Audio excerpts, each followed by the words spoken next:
Hi, welcome to How to RPG. My name is Fred Wheeler and today I want to talk about role-playing games. Oh my gosh, that's right, we're going to talk about running adventures.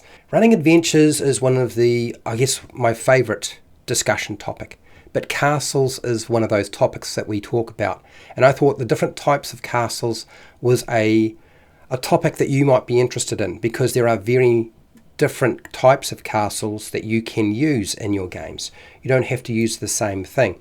So let's have a look at some of the different types of castles. If we break it down, there are really only about 3 different types of castles. You could argue that there are in fact 4 types of castles. I'm going to talk about 3 types of castles and mention that there is a 4th type, but I'm not really going to talk about it because it's so familiar to one of these types. And that is the Motte and Bailey. Okay, the Motte and Bailey is one type. We have the stone keep. And we have the concentric castle, which you're probably very familiar with. There's also the shell keep. I'm not going to talk about the shell keep because I feel like the shell keep is so similar to the Motte and Bailey that there's really no point discussing it. But it is a slightly different type. Anyway, let's go with the Motte and Bailey. What is that? It is a medieval system of defense in which you build a wooden structure or a stone structure or a mix of wood and stone. And you have a tower, and you put that tower on a mound, which is called the Motte.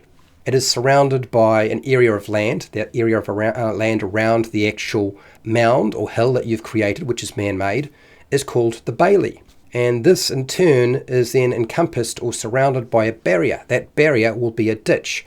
In some cases, they would fill the ditch with water, and it would become a moat. You could also put a wall around it. So there's a couple of different ways you can do it. They're not always exactly the same. It depends on how much money you have and how much defense you think you need. They are the cheapest type of castle to actually build, but also there's absolutely nothing to really discover in an adventure when you're dealing with a Motte and Bailey. There's such a simple structure. Even though they're important, there's not a lot to explore. Then we have the stone keep, which is slightly more complicated. You get a central tower, or a keep, which is basically your central tower. This has thick walls and very few windows. You'll find that the entrance to the stone keep was made of stone steps leading to the first floor. The kitchen was usually situated on the ground floor, and then you have living quarters on the upper floors. Now, when I say upper floors, you might only have one upper floor. So there might be one floor, the first floor, the second floor, and then you'd have the floor, which was basically the roof, where you would shoot your arrows from. These types of keeps, the very first type of stone keep was made in a rectangular shape or a sort of a square, but later on the shape transferred into a circular stone keep. Stone keeps were, of course, made of stone. They were not made of wood. They were much stronger. They were much more durable. You could put a stone keep on top of a mound or a hill or a moat if you wanted to, but when you make a mound, it's not very stable, so it's not going to necessarily last. This is where we go into the shell keep, but I'm not going to discuss the shell keep, as I said.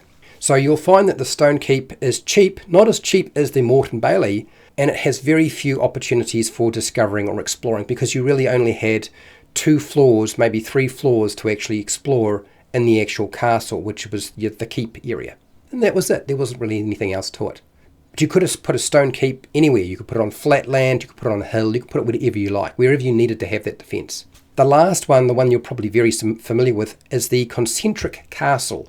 This had 2 or more surrounding walls around a central tower, which was the keep, the main castle building, and it was usually made of stone. In fact, it was almost always made of stone.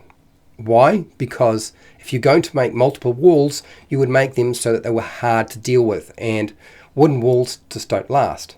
The size of the keep was usually medium to large in size, rather than a small size keep. You would have a larger size because you've got a lot more money to spend, so you'd build something a bit bigger.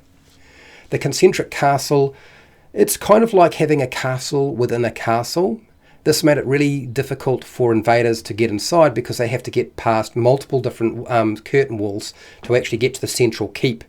A lot more difficult because you've got more walls to deal with, more gatehouses to deal with, a hard task. Now the concentric castle is very expensive to build. It takes a long time to construct it, and if your players are trying to build this, it's something that you would do as a long-term project. But it's excellent for exploring as an adventure. This is the castle that really, if you've got a derelict location, or even a castle which you have to infiltrate, the concentric castle is the one that we tend to go for. But the not most common one. The most common type of castle was the Motte and Bailey and the Stone Keep. I'm hoping that this helps you understand how to break down the castles that you build in your game. And if it did, great. I want to thank my patrons who support me on Patreon. I want to thank you for watching. And hey, till next time, keep rolling those 20s.